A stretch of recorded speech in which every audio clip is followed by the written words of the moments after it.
that said, you still recommend saving the old data. And so talk a little bit about the exporting, or is there any way to get that historical data out of Universal Analytics before it all gets deleted at some future point? There is, and we highly recommend that everyone obviously archive what they have. So Google has a couple of different recommendations. I mean, the top one, though, I would say, I know a lot of folks just go into the interface and download CSVs. That is cumbersome and time consuming. Don't do that. Instead, you can use the Google API. If you're not a savvy programmer, don't know how to use the API, don't have access to a web developer, no problem.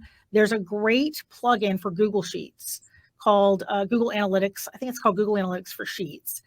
And you can very easily access the API through that Google Sheets plugin and extension and create all sorts of great reports and pull that down in whatever dimensions you want. So for instance, think about the cadence in which you do your reporting and how often you access information.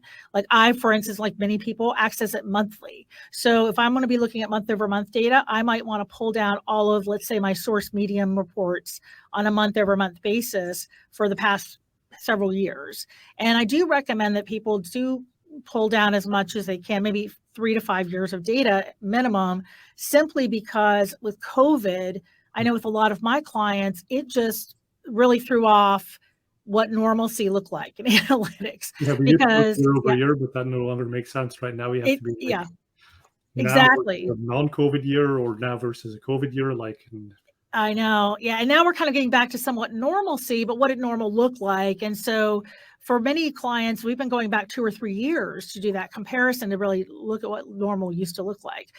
So I definitely would say, think about the ranges you need and the cadence at which you want to pull reports and what type of reports you access regularly.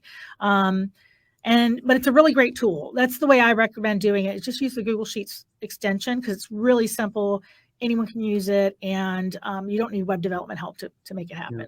And Charles, I'd love to hear your advice on that as well. But I think one point I'm taking from you, Janet, is you can either access all the raw data, but the problem with raw data is you often then don't do anything with it because it's so hard to process. Mm-hmm. So your advice is more like, hey, think about what you've been doing historically, make that still accessible, and forget about all of these other nuances that you may be giving up.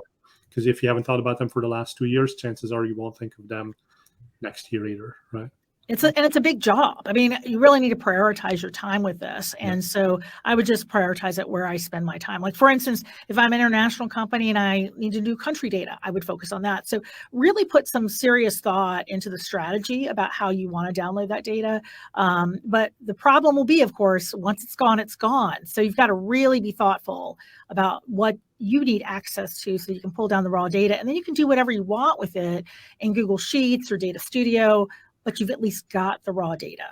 Yeah. And I would just add, I like the prioritizing your time. And the way I think about it is I could make a strong case that for many of you, you might not want to spend any time downloading your historical data, because I feel like for most of us, it's kind of rare that we ever need data that's over that year-over-year time period. So sure, there are certain situations where it might be helpful for historical trends, but the vast majority of your analysis needs to be on that kind of most recent 13-month time period.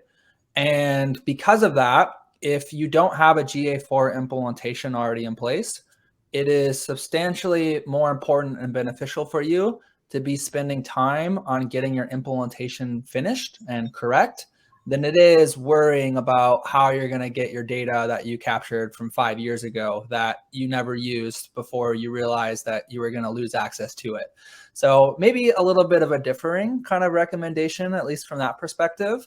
But for a lot of you, I don't think actually losing your historical data that's going to be, 2 to 3 years out is really going to impact you that much. And it's going to be much better for your time to just focus on this new kind of integration and making sure that's dialed in. I would just add on that real quickly that, as I mentioned, it's a two-phased approach. Absolutely get the GA4 up and running correctly first.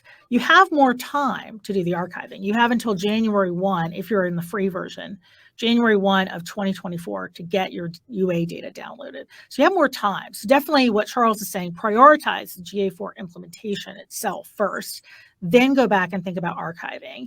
So make sure you prioritize your time appropriately, because you've got to get that data collecting as quickly as possible, as correctly as possible, as soon as you can.